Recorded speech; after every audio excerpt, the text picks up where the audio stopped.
On May 10th, 1866, with the Civil War over, supporters of the women's suffrage movement gathered in Union Square in Manhattan to help refocus the nation's goal on extending the vote to women. Elizabeth Cady Stanton spoke amongst many. Now is the Reconstruction. Now is the Reconstruction as opportunity, perhaps of the century, to base our government on the broad principle of equal rights for all. Now, later that same morning, the lone Black woman amongst the speakers' assembly rose from her seat on the stage and took her place at the podium. Frances Ellen Watkins Harper gathered her moment and admonished the people so gathered and clarified that what was needed to also happen in this work of the vote and equal rights was for the country to treat everybody equally as well, including around concerns of color. She said, "You white women speak here of rights. I speak of wrongs." As we heard in the story from Theodore Parker about that arc of the universe, part of our task is to recover and restore and refresh those who have been doing the bending and those who still need to be with us as we continue that work. And so we have a moment for that today to bring Frances Harper into the present because she was not simply part of the past. She is also here with us and needs to be so. She didn't just challenge the people of her time. Can you imagine? I so appreciate her being this figure that stands up, right after, somewhat after Elizabeth Cady Stanton. Can you imagine the wherewithal that it took to get up in front of all those white women just after the Civil War is over and to say, "Speaking of wrongs, I'm calling you out." But she did. She did what she had been doing her entire adult life, speaking and bringing that forth.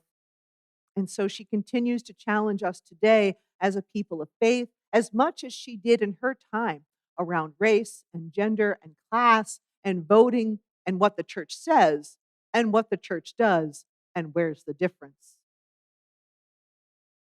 Now, Frances Harper, born Watkins, was born in Maryland in 1825 to free Black parents. And they had a terrible, unfortunate early death of that family, but she had a remarkable opportunity to be educated at her uncle's school and to go on to work as a domestic in a Quaker family. That family had an extensive library, and she did not simply work for them.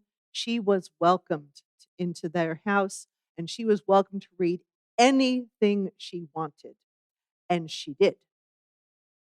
And with that initiative that seemed both cultivated and natural to her, she was writing and publishing poetry by the time she was 20. The world around her also was evolving.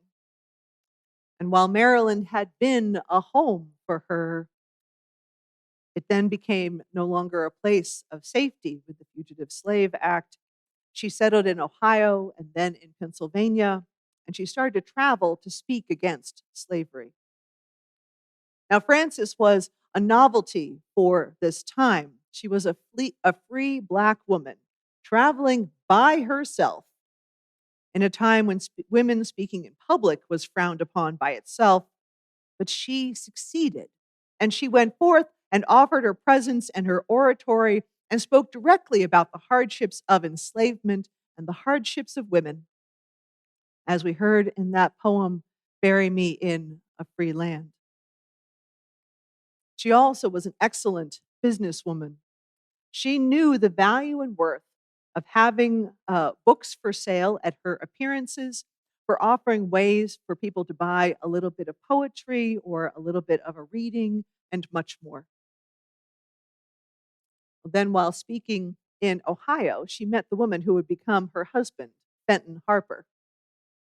He was a widower with 3 children, and they married in 1860. She used her money to help buy a farm and settle with the family, help raise the 3 children, and also have a baby of their own. Unfortunately, about 4 years after they married, Fenton died suddenly, leaving her with a mountain of debt of which she was unaware. And the creditors came and took everything. As she said in her address in 1866, she describes it in this way. She says, "My husband died suddenly, leaving me a widow with 4 children, one of my own and others the stepchildren. I tried to keep my children together, but my husband died in debt. Before he had been in the grave 3 months, the administrators came and swept the very milk crocks and wash tubs from my hands. I was a farmer's wife and made butter for the market. But what could I do when they had swept it all away? They left me with one thing, a looking glass." She said, "Had I died instead of my husband, how different would be the result?" By that time, a few months after her, if she had been the one who had died, another wife would have been likely. No administrator would have gone to his house, broken up his home, sold his bed, and taken away his means of support. If she had been a man, she would have married again and received the grace to continue to manage her debts. But as a woman, she had no protection. She said, "Justice is not fulfilled as long as women are unequal before the law. Justice is not fulfilled as long as women are unequal before the law." And that led her, the whole incident with her family and being everything taken away from her, led her to further pursue rights for women. And so, with baby in tow, because what are you going to do? You bring the baby. I know that feeling too. You bring the baby. She resumed speaking, a job she could do well, and she also felt called to do in order to support herself. And after the end of the Civil War, she turned to the right to vote, along with the empowerment of women, along with the empowerment of Black women. Let me offer another excerpt from her speech in 1866, where she's speaking with to Stanton and to Susan B. Anthony and many more. And she just lays it out. She says, "We are all bound up together like one great bundle of humanity, and society cannot trample on the weakest and feeblest members without receiving a curse on its own soul. You," she said, "you tried that in the case of the Negro. You pressed him down for 2 centuries. And in so doing, you crippled the moral strength and paralyzed the spiritual energy of the white men of the country. When the hands of the Black were fettered, white men were deprived of the liberty of speech and the freedom of the press. Society cannot afford to neglect the enlightenment of any class of its members." She goes on to say, "I do not believe that giving women the ballot is immediately going to cure all the ills of life. I do not believe that white women are dewdrops just exhaled from the sky." You pause that for a moment and think, she just questioned the purity of white women. Ooh, my goodness. She wasn't done. "I like to think that, like men, they may be divided into classes, the good, the bad, and the indifferent. You white women speak here of rights. I speak of wrongs.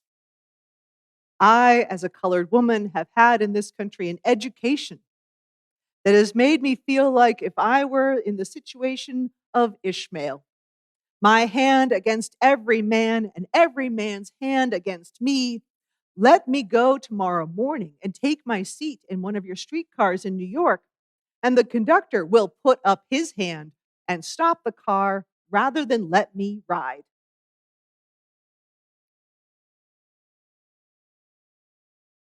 She so specifically calls out the white women because Harper really understood their social power and influence. She says, talk of giving women the ballot box. Go on. It is a normal school, and the white women in this country need it. While there exists the brutal element in society which tramples the feeble and treads down the weak. I tell you, if there is any class of people that need to be lifted up from their airy nothings and selfishness, it is the white women of America. Yes, she offered that message in front of some of the most noted white suffragettes in history. And she was fearless and clear in her path. But I want to take that and pause for a moment and ask, does this sound familiar? The challenge and the accountability and the responsibility being offered up is right there and is saying, how are you doing with this measure? How are you doing with this challenge? How are we meeting the moment? Where does this land all these years after she spoke?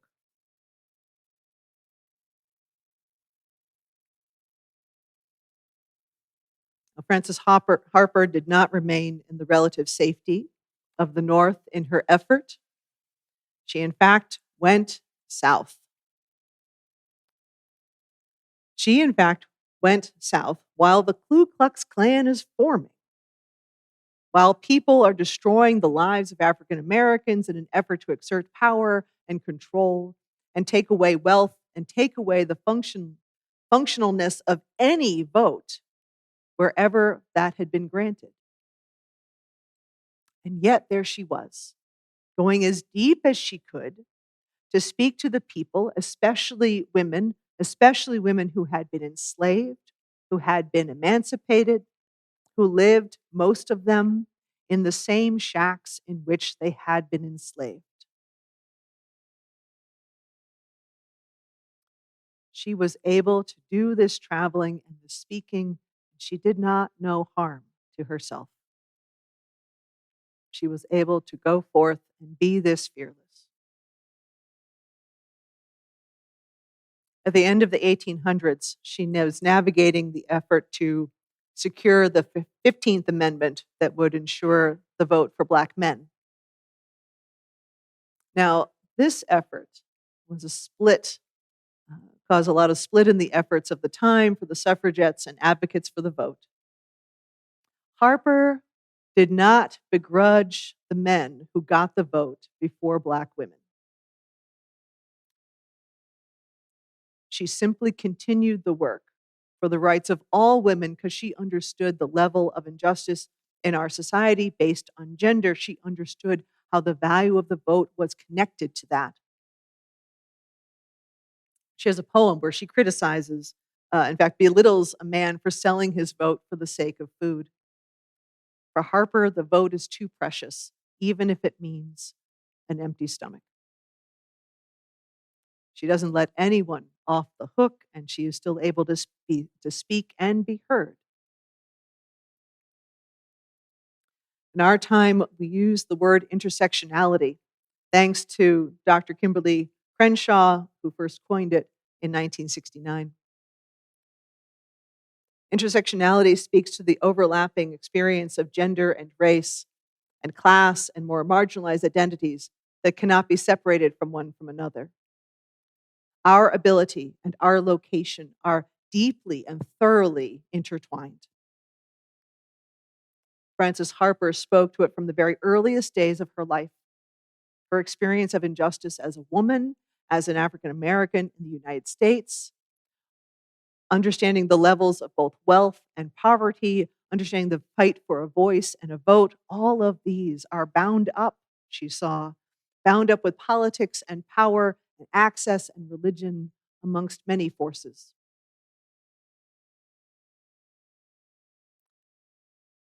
And Harper does not let the church off during this moment either. And that's the last takeaway for today. In her time, social justice and religion were not really separate conversations. And as we heard in the words of her 1866 speech, she is calling on folks to live into the moral and spiritual health of our whole society. The moral call was a Christian call. In her time, she learned about faith at an early age. As an adult in her AME congregation and later in Unitarian congregations, she was a member of our first Unitarian church in Philadelphia and participated in both worlds. She knew the Black church and she knew the white church well. At a time when the Bible was used to defend the enslavement of people and to justify the subservience of others to whites, Frances Harper brought out this presence in her novel from 1892. Kenny Wiley, who was a writer at the UU World magazine, talks about this. Harper's 1892 novel, Iola Leroy, or Shadows Uplifted, was the title, and it may have been the best-selling novel by an African American before the 20th century. Iola Leroy. It explores the title character's decision to forego passing as white and work to fight to end slavery and obtain civil rights. Through Harper's characters, Iola Leroy issues a call to the religious persons to join in the struggle for freedom. Iola asks her mother in the novel, "Are these people Christians who made the laws which are reducing us to slavery? If this is Christianity, I hate and despise it." Iola's mother responds, "I have not learned Christianity from them. I have learned it from the foot of the cross and from the New Testament." Unitarian Lydia Mariah Child pointed out in 1833, Christianity expressly teaches us to love our neighbors as ourselves. This shows how dangerous it is, even for the best of us, to become accustomed to what is wrong.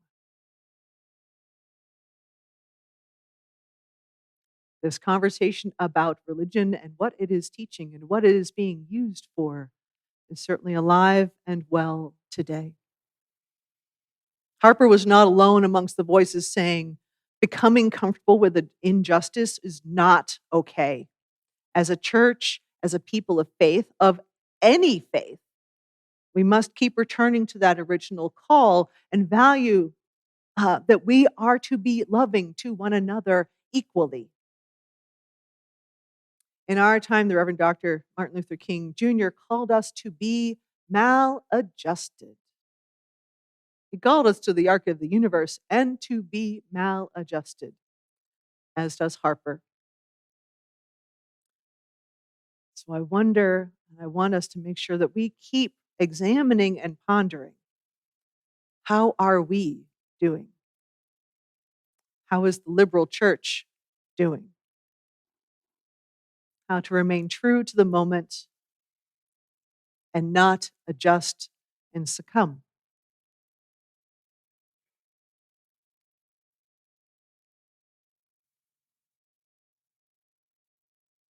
I bring forth Frances Harper in this moment.